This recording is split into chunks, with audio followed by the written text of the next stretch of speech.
வணக்கம் உறவுகளே, நான் உங்களுக்கு ஒரு வீடியோ ஒன்று போடுறேன். நான் அது ஒருக்கா பார்த்துட்டு பிறகு இதை பற்றி கதைக்கிறேன்.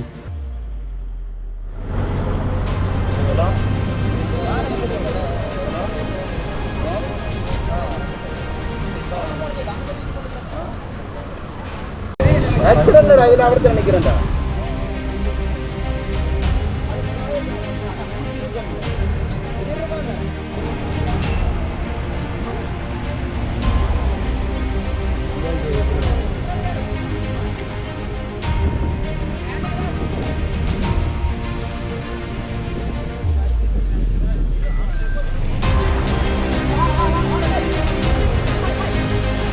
இருங்க இருங்க இருங்க அண்ணா, இருங்க இருங்க, கச்சல் கொண்டு வரட்டும்.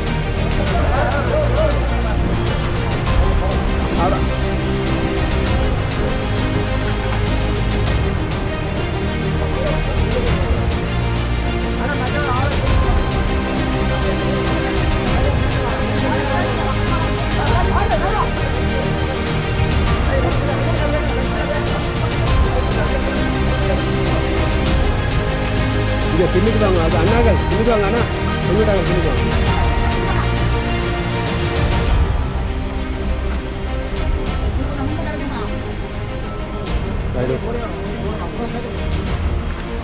கையெடுத்து முன்னுக்கு விடுங்க, கையெடுத்து முன்னுக்கு வச்சு விடுங்க உடம்போட. அண்ணா கையெடுத்து முன்னுக்கு வச்சு விடுங்கண்ணா. அப்படி வச்சுருங்க. ஓகே.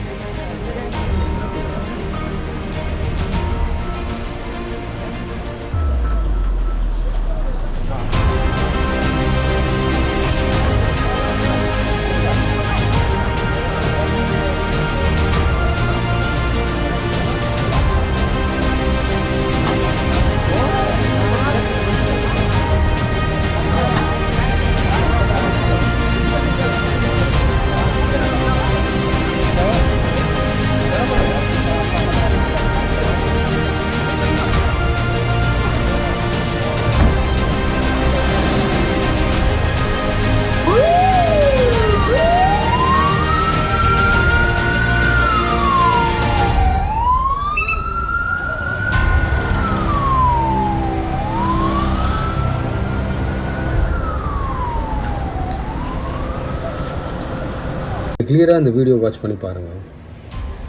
ஆம்புலன்ஸ் டைமுக்கு ரீச் ஆகிடுச்சு. ஸோ ஸ்ட்ரெச்சரில் பொதுமக்கள் உதவியோடு ஏற்றியாச்சு. அண்ட் ஆம்புலன்ஸ்குள்ளே தம் பண்ணிட்டார். அவர் போய் டிரைவருக்கு பக்கத்து சீட்டில் உட்காந்து ட்ராவல் பண்ணுறார்.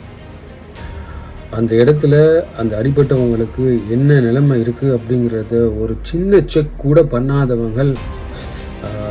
அந்த வேன் வந்து கிட்டத்தட்ட 10 to 15 மினிட்ஸ் ட்ராவல் பண்ணணும் கிளிநொச்சி ஹாஸ்பிட்டலில் ரீச் ஆகிறதுக்கு.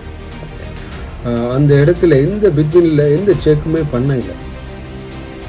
அதில் கான்சியஸ் வந்து அவருக்கு கையில் ரத்தம் பிறண்டுட்டு அப்படிங்கிற ஒரு விஷயமும் அதில் பட்டமாக தெரிஞ்சது. இன்னொன்று தங்கள் துணியில் படக்கூடாது அப்படிங்கிறது நகர்ந்து போகிறத பார்க்கக்கூடியதாக இருந்தது. ஸோ இந்த நிலைமை எல்லாருக்கும் பொருந்தும்.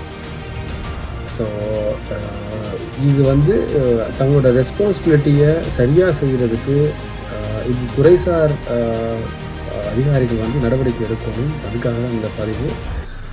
No one trying to do CPR. Why? The life was cheaper instead of